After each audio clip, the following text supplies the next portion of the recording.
How do you do, mademoiselle? My name is Hercule Poirot. I know you. You're that detective we hear all about. I do not know if that is a compliment, but I will take it as one for now. You are Betty's sister, I believe? Yes. My name is Megan. Can we come in? Please do.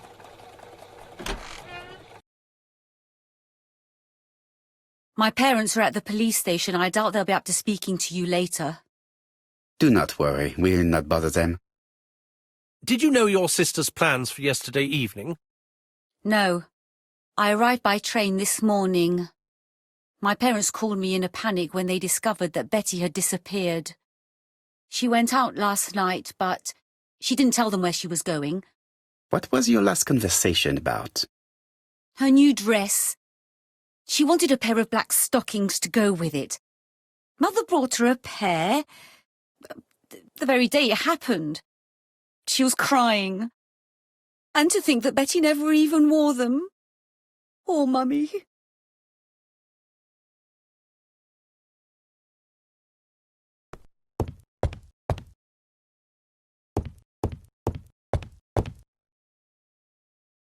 Your sister had a fiancé, I believe? Yes, he's called Donald Fraser. A very nice man. Do you know where we might find him? He works at the estate agent's, Court and Brunskill.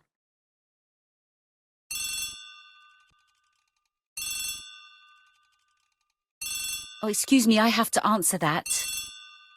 But of course. Betty's room is opposite the stairs on the first floor. Feel free to take a look if you think it might be useful.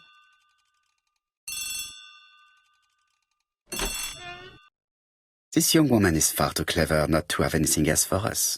Do you think she's hiding something? That is what I'm trying to find out. Surely you don't think she did it? I did not say anything of the sort. But young women always ruin your judgment, Hastings. Who knows, maybe Megan was jealous of her attractive young sister. I see. She may have had her sights on the inheritance. Or maybe she was in love with Donald Fraser. We have to study all scenarios, even the most unlikely. But I doubt that Mr. and Mrs. Barnard are rich enough to justify murder. While I try and get Miss Barnard to talk, I would like you to try and find Donald Fraser. It should be easy to find the estate agents where he works. Bring him to the Ginger Cat. I would like to talk with him before the chief inspector finds him.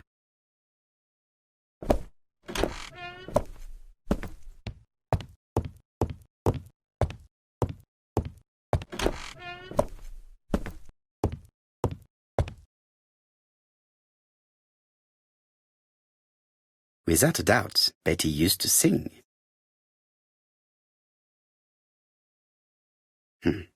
A box of new stockings.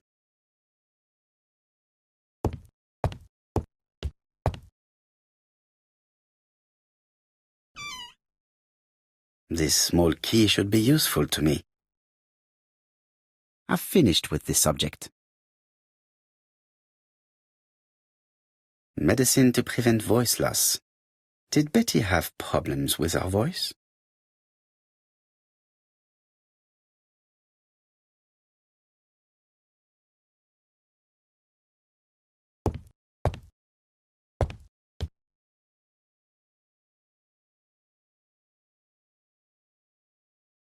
Betty, I enjoyed a wonderful evening in your company, and I hope that we will see each other again very soon.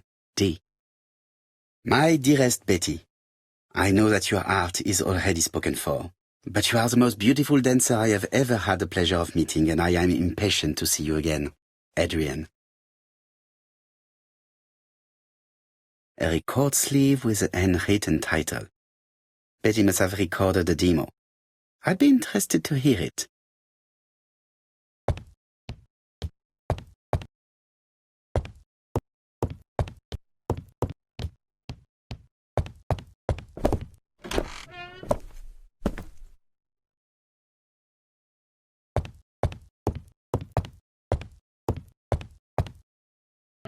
Oh, Donald! We're in the middle of recording. Sorry, Betty, but it's not wise. The doctor said you should rest your voice.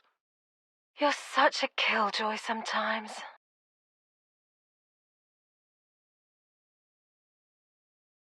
Betty was such a good singer. It's true. Did she have any problem with her throat? Yes, she had to be careful with her voice. Of course, she didn't follow the doctor's advice. If Don didn't insist, she... Well, it's too late for all that now. They made the perfect couple, am I correct? Yes, in a way. She was pretty and he... Well? He's a bright man, with a promising career ahead of him. He would have made Betty a good husband. He was always attentive and generous. Oh, a true gentleman. I hear a note of envy in your voice. You must have heard wrong. You have not mentioned Donald's jealousy. There's nothing to say. I am not your enemy, Mademoiselle Bernard. And you are not my friend either, Mr. Poirot, sir. Yes, but your lies are not helping Mr. Fraser, or you for that matter. I know that Fraser was jealous, but I wonder why you feel the need to protect him. Protect him? I hope you're not suggesting... That you are Fraser's accomplice? There is nothing to suggest that, at least not yet. It would appear that your sister's murder is the second in a series that we have to stop as quickly as possible. The first was in Andover, and, the same as your sister, the murderer sent me a letter informing me that a crime would be committed in that town. Now can I count on your honesty? Yes, you have my confidence, Mr. Poirot. Don is a quiet and sensitive young man, slightly reserved too, and as is often the case with reserved people, when he flew into a temper he completely lost control. He could be so violent. Betty was frightened. And when was this? The first time was about a year ago, but they rowed more recently. Donald found out that Betty had lied to him. She said she was going out with a girlfriend, but she went out for dinner with a married man. It was an awful scene. She told him that until they were married she was free to go with whoever she pleased. Donald turned quite pale and started shaking and kept saying one day... Well? He'd commit murder. Do you think that is what happened? No, Mr. Poirot, I don't believe that. You yourself said he may be a recidivist madman. Don loved Betty with all his heart. I can't imagine for one instant that he would hurt her. Very good, Mademoiselle Bernard. Thank you for your help.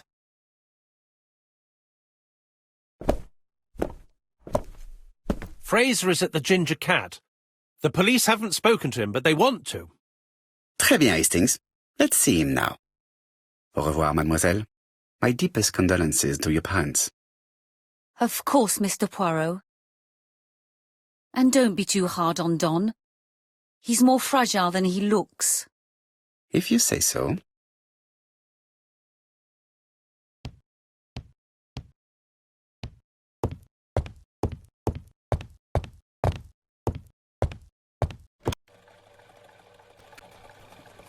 You've seen Fraser, Hastings.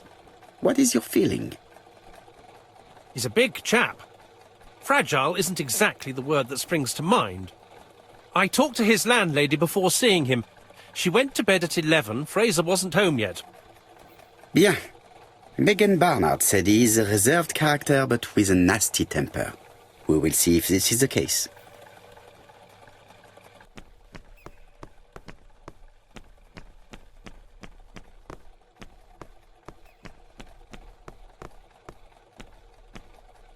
With all these tourists, these shops must be thriving.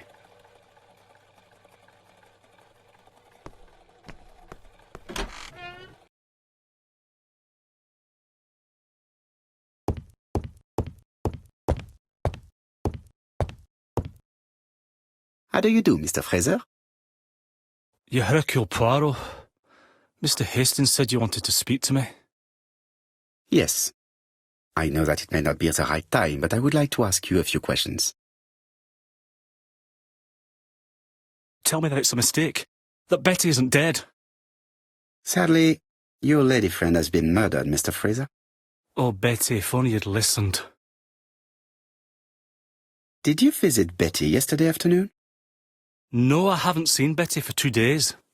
I was at the office yesterday afternoon. Can you prove that? Of course. But why this question? Betty died yesterday evening, didn't she? Yesterday, a guest came to the Ginger Cat alone and ordered a White Horse whiskey, and, by the look of it, you also appear to be fond of this brand. Yes, it's a good whiskey and not cheap. I only drink it on special occasions.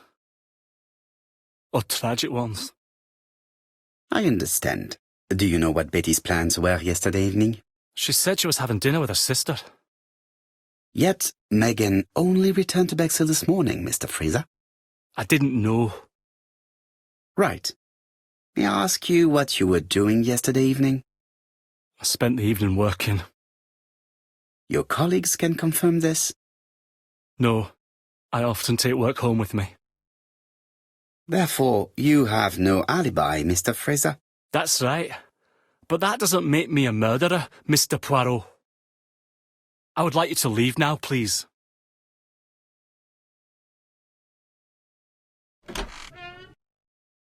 Ah, I knew I'd find you here, Poirot. I thought the victim's young man was here. Yes, is all yours, Chief Inspector.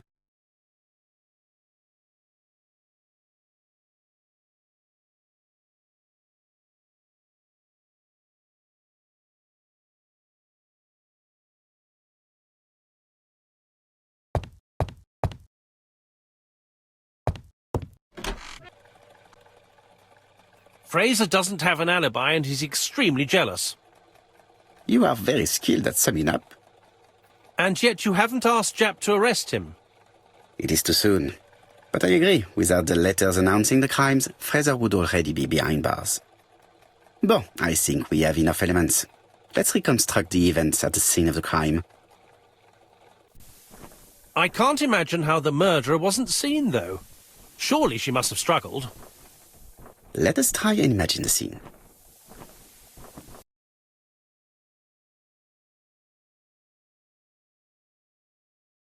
The killer and the victim are walking on the beach.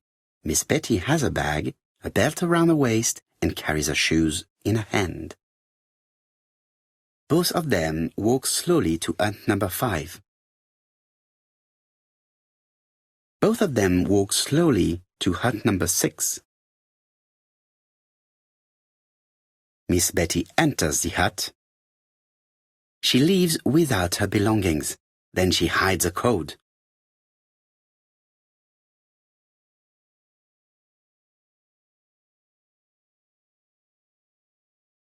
They keep walking. Then she removes her belt. The murderer moves behind her and then attacks her by surprise. The body falls, lifeless, on the sand. Everything appears to match the crime scene, mon cher Hastings. That is exactly what happened.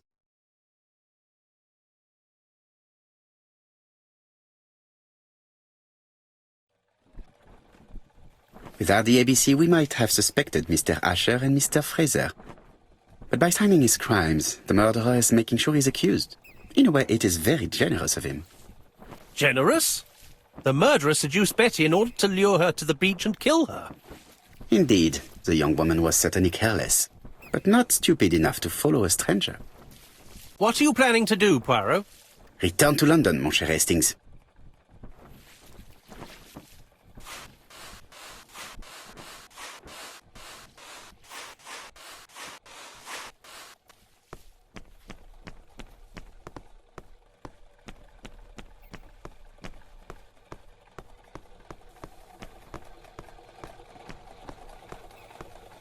Right, back to London. There is nothing more for us to do here.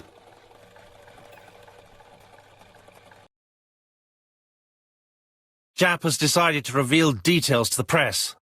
The alphabet murder is now famous. It is not a bad idea. The more people who know, the greater our chances of finding out something of interest.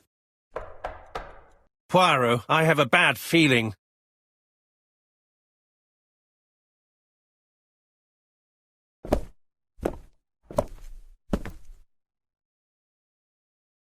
Poor Mr. Poirot, not so good at these little criminal matters as you thought yourself, are you? Rather past your prime, perhaps. Let us see if you can do any better this time. This time it's an easy one. Churston on the 30th. Do try and do something about it. It's a bit dull having it all my own way, you know.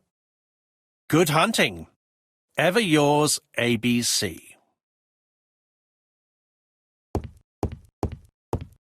Good hunting.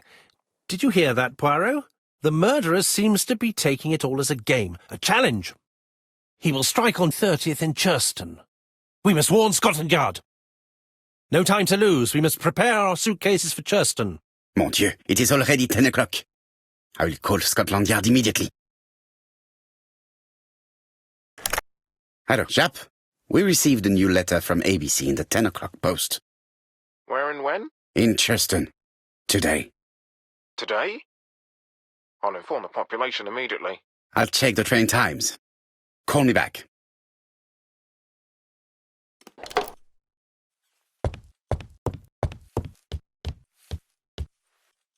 Hastings, what you are doing is an absolute disaster. That is no way to pack suitcases. Heavens, we must hurry. We have to get to Churston before the murder. You're right, Hastings. It is an emergency. At last, Poirot, you're being reasonable. Poirot, you were right. I've just consulted the ABC guide. There's no hurry. The next train doesn't leave till 11:45. You see, there is no need to hurry. We will not be in Churston until tomorrow morning. After the murder. But why has the murderer warned us so late? It's not what he usually does. Did he do it on purpose? Very good question, Hastings. The letter should have arrived in time. The postmark shows that it was sent 3 days ago. However, our man made a mistake in the address, which explains the delay. All the same, the post office took their time correcting the error. Come on, Poirot. Your address is not quite as well known as that of Scotland Yard. Poirot, the telephone. It must be Jap.